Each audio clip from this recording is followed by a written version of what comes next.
At Christmas dinner, with the scent of roasted turkey and pine drifting through the air, I overheard words that cut deeper than any blade. My husband's brother, Mark, leaned back in his chair and laughed. "She'll sob right into the mashed potatoes," he sneered. $50 says she makes a scene.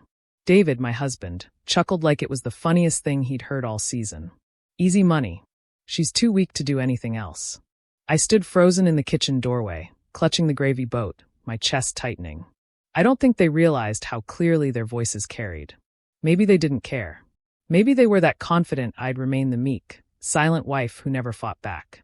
Please stay with me as I tell you my story, and please don't forget to support our channel by subscribing, liking, and sharing with your loved ones. The dining room was glowing with the warmth of twinkling lights and clinking glasses.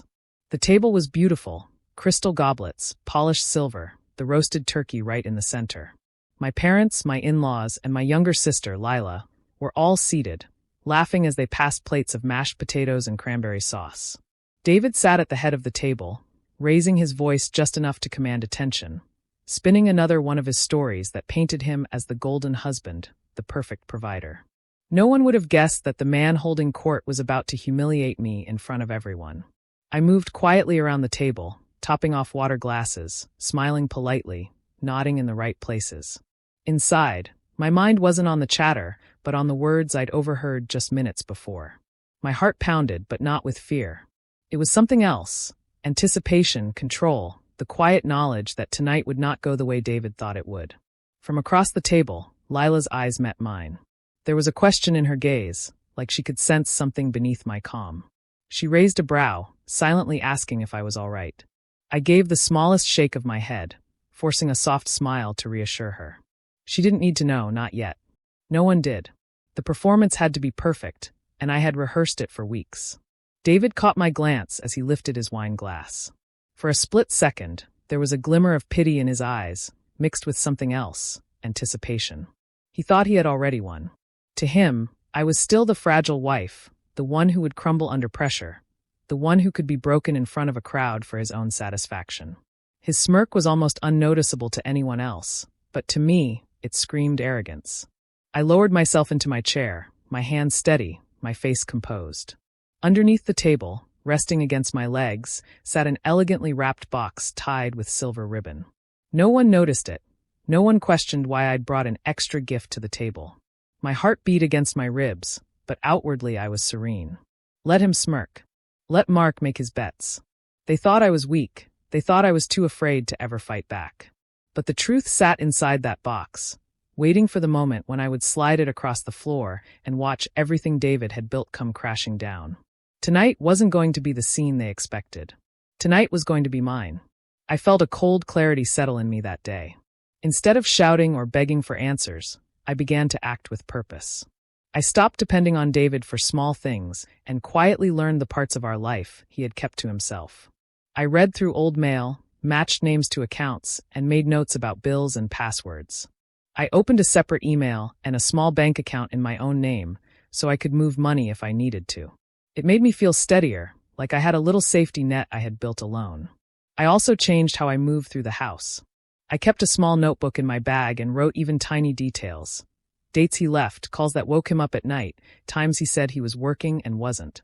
I took pictures of odd text messages and saved copies of receipts that didn't make sense.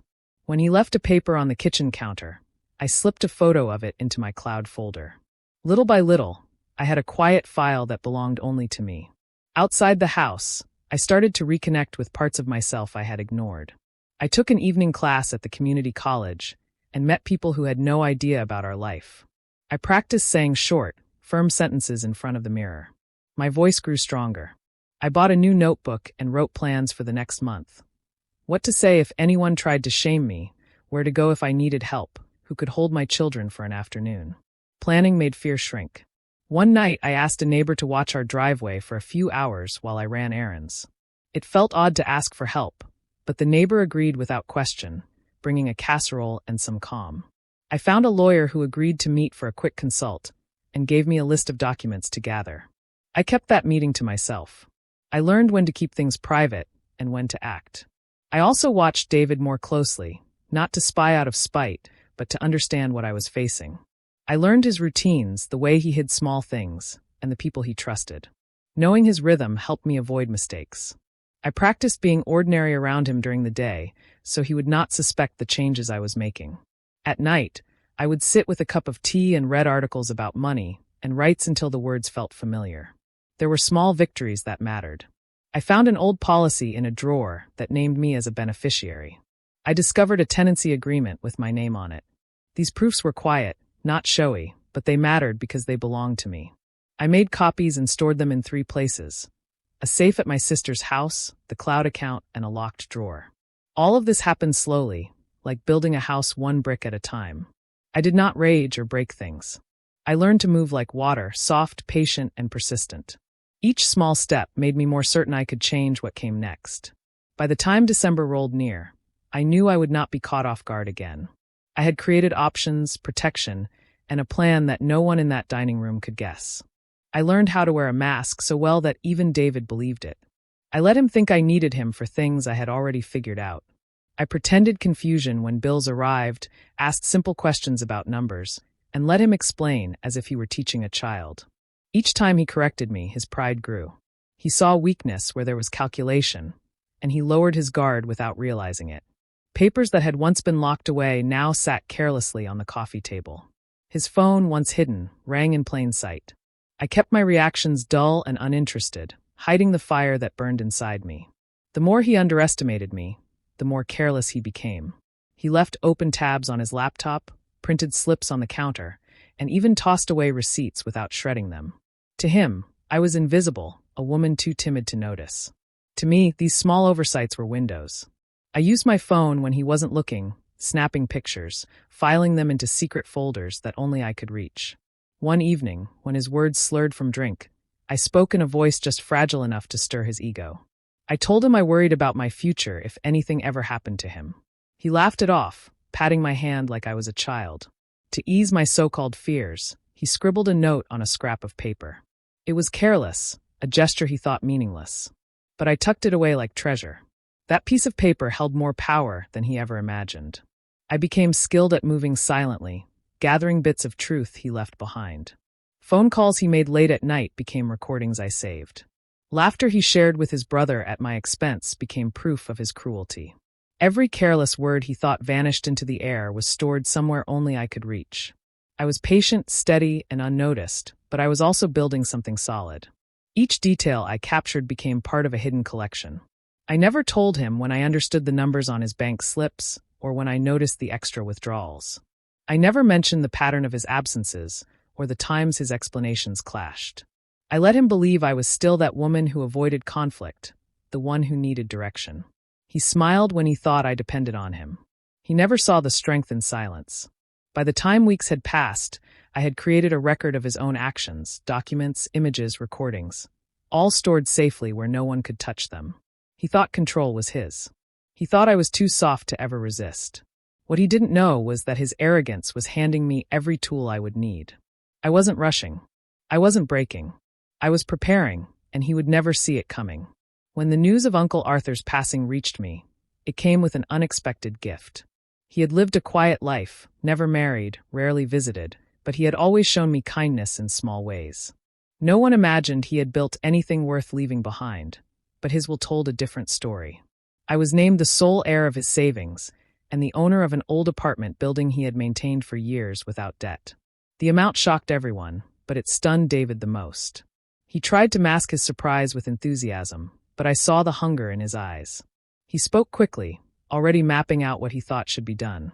He talked about investing in his company, about using the money to grow opportunities. His tone left no space for me. "You don't need to stress yourself, Clara," he said with a smile that didn't quite hide his greed. "Let me handle this." I nodded quietly, knowing that agreeing was safer than confronting him. What he didn't see was that I had already begun building a wall of protection. I met with a financial advisor recommended by Rebecca, someone who guided me on how to secure the inheritance in my own name. Together, we created a trust that couldn't be touched without my permission. The apartment building was placed under my control, and I learned how to collect rent, handle tenants, and manage the property as an independent owner. For the first time, I had something that was mine, something no one could use against me. David assumed I was passive, as always, but I was quietly reshaping my future. With Rebecca's guidance, I formed a company that had no ties to my name. Through it, I covered expenses for things David would never suspect.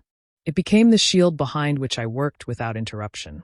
This hidden structure gave me freedom to hire a private investigator, someone discreet and skilled at uncovering truths that people tried to bury. The investigator worked quickly and delivered more than I expected. Within weeks, I had photographs, call logs, and detailed notes proving what I had long suspected. The affair was laid bare. The hidden accounts, the money shifted from one place to another, all of it was documented with precision. I didn't need to imagine betrayal anymore. I had it on paper. Holding those reports in my hand, I felt a new kind of strength. It wasn't the loud, fiery strength of anger, but something calmer, more unshakable. I no longer felt like a woman trapped under David's control. I had leverage, security, and choices. He still believed he had outsmarted me, still thought I was naive with money, but he had no idea the ground beneath him was already slipping away. Uncle Arthur had left me more than wealth.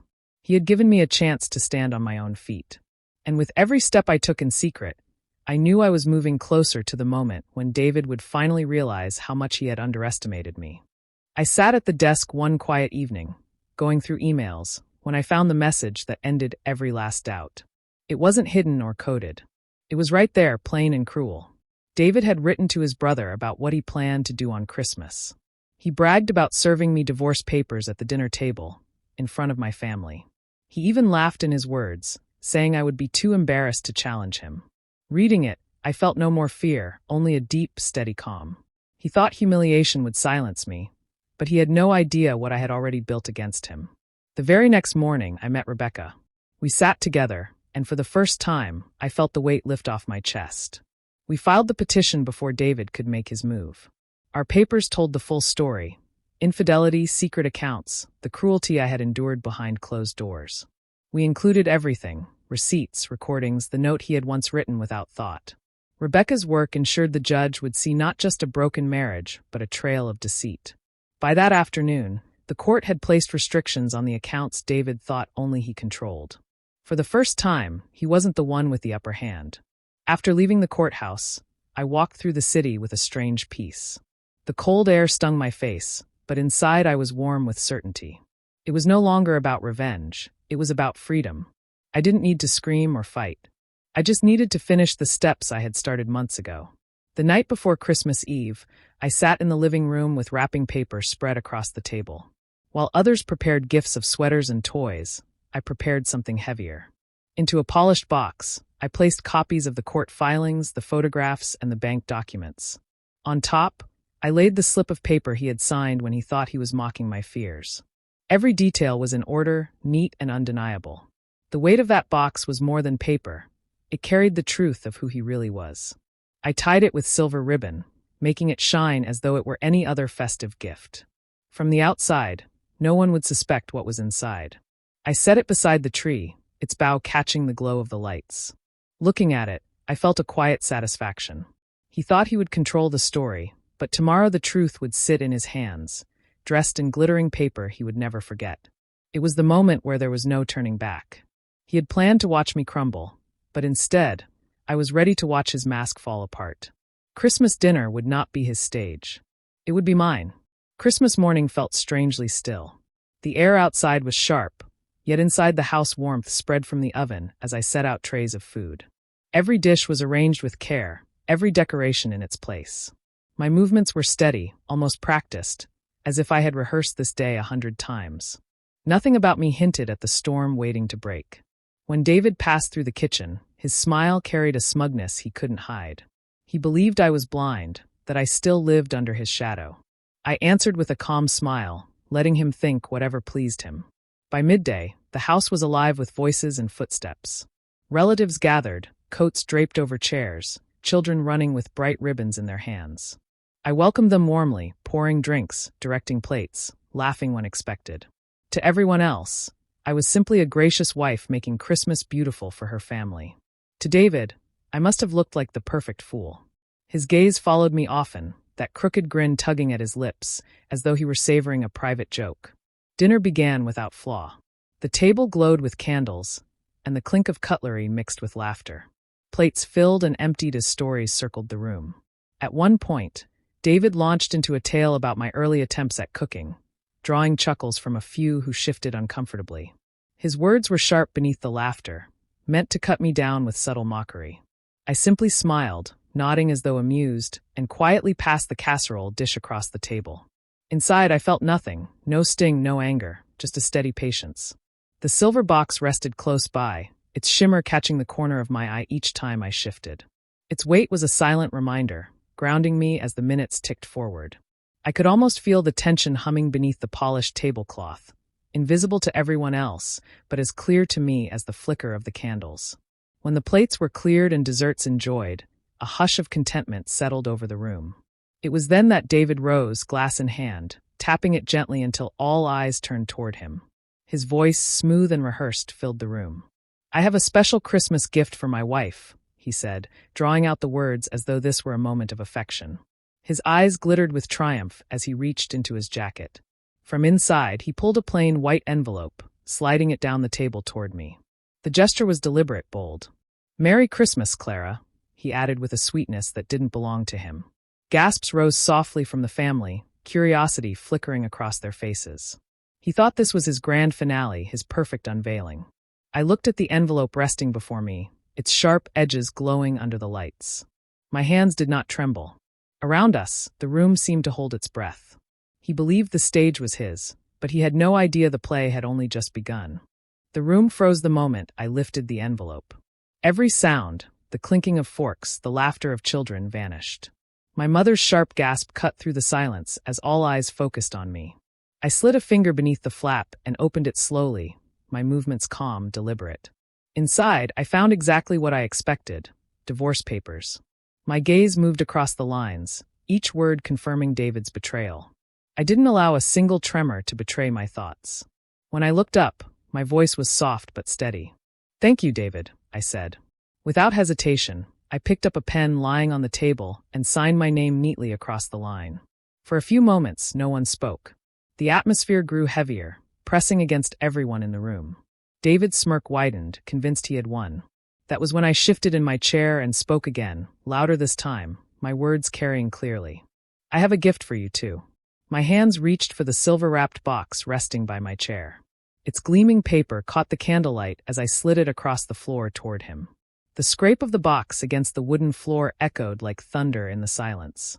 Puzzled glances passed around the table. My father leaned forward, brows furrowed. My sister whispered something under her breath, too quiet to catch. But David's eyes stayed locked on the box, curiosity flickering, confidence holding, at least for now. Slowly, he bent down, pulled it closer, and ripped away the wrapping. Bits of shiny paper scattered like fallen leaves. And when he lifted the lid, the expression on his face changed instantly. The first thing he saw was a set of legal documents. The official divorce filing, stamped and dated, showing I had filed days before him. His smirk faltered, his mouth tightening as he looked back at me. I stayed perfectly still, my expression calm, almost detached.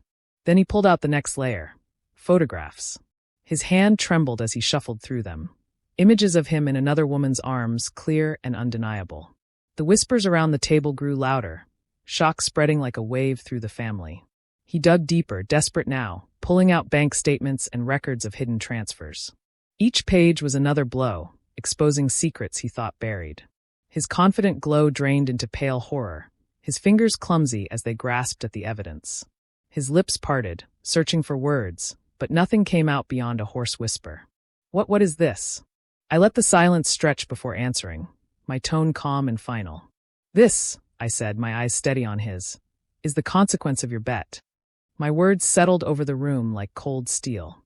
Around us, the family sat in stunned disbelief, while David, the man who had thought himself untouchable, sat staring into the wreckage of his own lies. His smile, once so sure, was gone. The room had not yet recovered from the shock when Mark tried to step in, his voice sharp and defensive. He leaned forward as if to shield his brother, but I didn't give him the chance. I reached into my pocket and placed a small USB drive on the table. Its presence was louder than any words. "This holds recordings of both of you," I said, my tone steady. "Would you like me to play them here for everyone to hear?" The color drained from Mark's face, and the room erupted. Voices clashed, questions, accusations, disbelief, all rising together. David's parents looked crushed. His mother covered her mouth with both hands, shaking her head in denial. His father leaned back heavily in his chair, his eyes narrowing on his sons as though he could barely recognize them. My father, who had been silent until now, rose from his seat, fists clenched at his sides. His glare alone was enough to silence the chaos for a moment. I stayed seated, my voice calm as I explained what had been hidden for months. I laid it out piece by piece, each fact sharper than the last. I told them about the secret accounts, the jewelry purchased for another woman, and the trail of lies David had left behind. I revealed that the apartment building they believed was his family's safety net was now mine through the company I had set up. No emotion colored my words. I delivered the truth like stone. Then I turned to David directly. "You and your brother have 30 days to leave that building," I said. His jaw slackened, the last trace of arrogance slipping away. Gasps circled the table. David stammered, grasping for words, but none of them carried weight anymore. His excuses fell apart before they even left his lips. His own family wouldn't meet his eyes. My father's voice finally broke the silence. "Get out," he ordered, pointing toward the door. The authority in his tone was final, leaving no room for protest. David stood, fumbling, desperate to regain control, but the sight of him now only drew disgust. He grabbed a small bag, stuffing it with whatever he could manage, while his parents looked on in stunned silence. Mark tried to mutter something about misunderstandings, but even his parents turned on him with disappointment and anger. I sat still, watching the scene unfold. For years, I had felt trapped, smothered under his manipulation and the illusion he worked so hard to maintain. Now the illusion was shattered, and he stood exposed before everyone who once admired him. The power he had held over me evaporated in that moment, leaving him broken and desperate, while I remained steady, free in a way I had almost forgotten was possible. For the first time in a long while, I breathed without fear. The weeks that followed moved slowly, but with steady progress. Papers were signed, hearings were attended, and each step seemed to peel away the last traces of the life I had once lived. With Rebecca guiding the process, the rulings fell in my favor. I was granted control of most of what we had built together, along with the apartment building that had become the center of his false pride. Word of what happened spread quickly, and the image David had worked so hard to project crumbled. Friends stopped calling him, business partners pulled away, and the mask he wore no longer fooled anyone. In the quiet of my new reality, I began to rediscover myself. The house felt different without his presence. I painted the walls in shades I loved, the ones he used to dismiss as too bright or too childish. Each brushstroke felt like reclaiming space that had never been truly mine. For the first time in years, I could look around and see a reflection of myself, not a version he had forced me into. I signed up for classes, picking up the degree I had once abandoned when his career took priority over my dreams. Sitting in a classroom again, pen in hand, filled me with a sense of purpose I thought I had lost forever. It wasn't easy balancing everything, but each assignment completed felt like proof that I had stepped into a future that belonged to me alone. I also reached out to friends I had been cut off from. Coffee dates and long conversations returned to my days, filling the spaces he once kept me from. They welcomed me back without judgment, only warmth, reminding me of the person I used to be before I was reduced to silence in my own home. Their support made me realize I had never been as alone as I once believed. Then one day, a message arrived that I didn't expect. It was from the woman David had been seeing. She had seen the truth through the evidence made public during the case, and she admitted she hadn't known he was married. Her words carried guilt and regret, but also sincerity. She told me she was sorry, that she would never have been part of his deception if she had known the full story. For a moment, I considered anger, but it never came. Instead, I typed a short reply that surprised even me. We were both his victims. I hope you find better. With those words, I felt something inside me close gently, like a door finally shutting on the past. Life wasn't perfect, but it was mine again. And for the first time in a very long time, I could see a horizon that wasn't clouded by someone else's control. I was free, and I was strong. A year later, Christmas felt different in every way. The house was filled with the aroma of roasted chicken, cinnamon, and fresh bread. This time, the walls held no tension, only warmth. I set the table myself, every plate and glass placed with care. My parents sat near the fireplace, chatting with Rebecca, who had become more than just my lawyer. She was now one of my closest companions. Friends I hadn't seen in years gathered around, their laughter weaving through the room without hesitation or restraint. The air carried no hidden agendas, no mocking tones disguised as jokes. Every smile was real, every laugh came from the heart. I could finally breathe without the weight of doubt pressing on me. As I moved between the kitchen and the dining room, I caught sight of the small details I had chosen. The colors, the decorations, the tiny touches of joy that reflected who I truly was. The house no longer reminded me of compromise or control. It had become mine in every sense. When the food was served, everyone leaned in eagerly, passing bowls and sharing stories.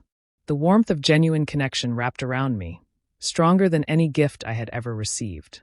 I looked at Rebecca, who raised her glass toward me in a quiet nod. It was her reminder that this peace had been hard-earned. As the evening settled, I found myself studying the people around the table. 1 year ago, I had sat through a meal that ended with betrayal. Tonight, I sat in the same season but in a life completely transformed. The betrayal had cut deep, but it had forced me to grow roots I didn't know I had. My revenge had never been about cruelty. It had been about finding my own strength and refusing to remain powerless. I lifted my glass, my voice steady but soft. "To new beginnings," I said. The words carried more than celebration. They carried survival, freedom, and hope. Around me, glasses clinked, voices echoed, and I felt a quiet smile spread across my face. It was the same kind of smile that once ended David's arrogance, but now it was lighter, brighter. A smile that reflected a woman who had not only endured but thrived. And this time it was mine to keep.